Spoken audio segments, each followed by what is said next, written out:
कहते हैं कि देवर भाभी का रिश्ता एक पवित्र रिश्ता होता है। देवर भाभी के रिश्ते माँ बेटा जैसा होता है। आज हम आपको जो कहानी बताएंगे उसमें एक देवर भाभी ने अपने रिश्ते को तार तार कर दिया और अपने प्रेम को पाने के लिए एक मासूम बच्ची को बलि तक चढ़ा दिया। नमस्कार, मैं ममता दुबे और आप देख रहे हैं क्राइम स्टोरी। ये कहानी बिहार के एक छोटे से गांव कुया की है। राम नारायण के घर से कुछ धुआं उठ रहा है। धीरे धीरे धुआं काफ़ी ज़्यादा होने लगा है। आसपास के घरों को भी धुआं साफ दिखने लगा है, पर राम नारायण के घर में बड़ी शांति है। धीरे धीरे उठते धुएं को देखकर पूरे गांव में शोर हो गया। पूरा गांव राम नारायण के घर के सामने इकट्ठा है। बहुत आवाज़ लगाने पर राम नारायण की औरत फुलवती बाहर निकलती है। गांव वालों के पूछने पर कि तुम्हारे घर से कैसा धुआं उठ रहा है, फुलवती चुप हो जाती है और थोड़ा घबरा भी जाती है। तब तक खेतों में काम कर रहे राम नारायण और उनके पुत्र बलवंत भी वहां पहुंच जाते हैं। वो भी फुलवती से पूछते हैं, मगर फुलवती इस आग से अनजान बनती है। सारा गांव राम नारायण के घर की आग बुझाने में जुट जाता है, मगर तब तक बहुत देर हो चुकी रहती है। खपरैल का मकान होने के कारण आग तेजी से फैल जाता है। राम नारायण के दो बेटे हैं, बलवंत और जयंत। छोटा बेटा अपनी पढ़ाई के लिए दिल्ली गया हुआ है, जबकि बड़ा बेटा बलवंत अपने पिता का खेती में हाथ बटाता है। बलवंत की शादी हो चुकी है, जबकि जयंत अविवाहित है। बलवंत की 2 साल की प्यारी सी बेटी भी है, जया। बलवंत अपनी पत्नी मेघना और जया को सामने न पाकर माँ फुलवती से पूछता है तो बताती है कि वो किचन में खाना पका रही थी और जया भी उसी के पास थी। घबराया बलवंत तेजी से घर में भागता है, पर आग ज़्यादा होने के कारण गांव वाले उसे पकड़ लेते हैं, उसे अंदर नहीं जाने देते। गांव वाले एवं अग्निशमन दल के बहुत प्रयासों से आग बुझाने में कामयाबी मिल जाती है। आग कम होते ही बलवंत जया जया करते हुए घर में भागता है, पर घर में किसी का भी पता नहीं है। आग बुझने तक सारा घर राख के ढेर में तब्दील हो चुका था। मेघना के मरने की खबर पड़ोस के गांव में रहने वाली मेघना के मायके वालों को भी हो जाती है। मेघना के पिता सुखबीर और बेटा नवीन कुछ रिश्तेदारों के साथ राम नारायण के घर पहुंचते हैं। बलवंत बाहर चौकी पर बैठे जया और मेघना के लिए आंसू बहा रहा है। शादी के अभी 3 साल ही हुए थे, पर बलवंत और मेघना में प्यार बहुत था। दोनों को देखकर ऐसा लगता था मानो वो एक दूसरे के लिए ही बने हों।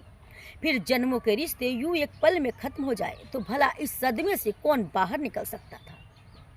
हालांकि शुरू में मेघना घर में सबको बहुत पसंद थी, पर समय के साथ फुलवती और मेघना के बीच की मिठास खटास में बदलने लगी थी।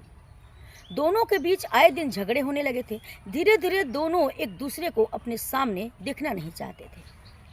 हालांकि राम नारायण दोनों को समझाते थे और एक साथ रहने की बात करते। नवीन को अपनी बहन मेघना और फुलवती दोनों के कटु संबंधों के बारे में भली भांति ज्ञान था और देखते ही देखते वो फुलवती से इस बात को लेकर झगड़ने लगा और मौके पर उपस्थित पुलिस ने नवीन से सारी बातों की जानकारी लेकर फुलवती से पूछताछ करने लगी। सुखबीर ने फुलवती और उसके परिवार पर मेघना की हत्या का मुकदमा थाने में दर्ज करा दिया, जिसके आधार पर पुलिस ने फुलवती, राम नारायण और बलवंत को हिरासत में ले लिया और पूछताछ में जुट गई। परंतु फुलवती और परिवार ने ऐसे किसी भी आरोप को नहीं माना। वो बार बार खुद को निर्दोष होने एवं आग लगने को महज एक हादसा बताते रहे। काफी समय बीत गया, न ही फुलवती और न ही उसके परिवार ने ही ये जुर्म स्वीकार किया और न ही उन्हें कोर्ट से बेल मिल सकी, क्योंकि उन पे जो आरोप थे बहुत गंभीर थे। क्या था ये? क्या महज एक हादसा जिसकी शिकार मेघना और नन्ही सी जान जया को गई थी, या वाकई में एक सोची समझी साजिश थी? आखिर क्या था सच? क्या वाकई फुलवती और उसका परिवार जो कह रहा था वो सच था, या कुछ छुपाया जा रहा था? कुछ दिनों बाद ही नए दरोगा का थाने में स्थानांतरण हुआ। कोर्ट में पेशी से पहले उन्होंने घटना पर मिले सबूतों को पुनः खंगाला और उनके बारे में फुलवती और सुखबीर के घर वालों से पूछताछ की। अब जो बात सामने आई उसको इंस्पेक्टर रमन ने अपने तक ही सीमित रखा और मिले नए साक्ष्यों के आधार पर केस की नए सिरे से जांच की। करीब 2 हफ्तों की तफ्तीश के बाद पुलिस ने इस केस के बारे में जो खुलासा किया उसे सुनकर पैरों तले जमीन खिसक जाएगी। जयंत और मेघना एक दूसरे के तकरीबन हम उम्र थे, जबकि बलवंत मेघना से काफ़ी बड़ा था। जयंत और मेघना के बीच देवर भाभी से कहीं ऊपर परस्पर दोस्तों जैसा रिश्ता था। दोनों का साथ टीवी देखना, खेलना, यहाँ तक कि गाने गाना। बलवंत अपने और मेघना के बीच उम्र के अंतर और इससे दोनों के बीच विचारों के अंतर को ठीक तरह से समझता, इसलिए उसने भी कभी इसमें अपनी रोक टोक नहीं लगाई। ये दोस्ती कब प्यार में बदल गई ये तो शायद जयंत और मेघना भी नहीं जानते थे। धीरे धीरे प्यार परवान चढ़ा। अब दोनों को एक पल के लिए भी एक दूसरे से दूर रहना गवारा नहीं था। फिर क्या था, दोनों ने मिलकर एक प्लान बनाया, ऐसा प्लान जिसकी किसी ने कभी कल्पना भी नहीं की होगी।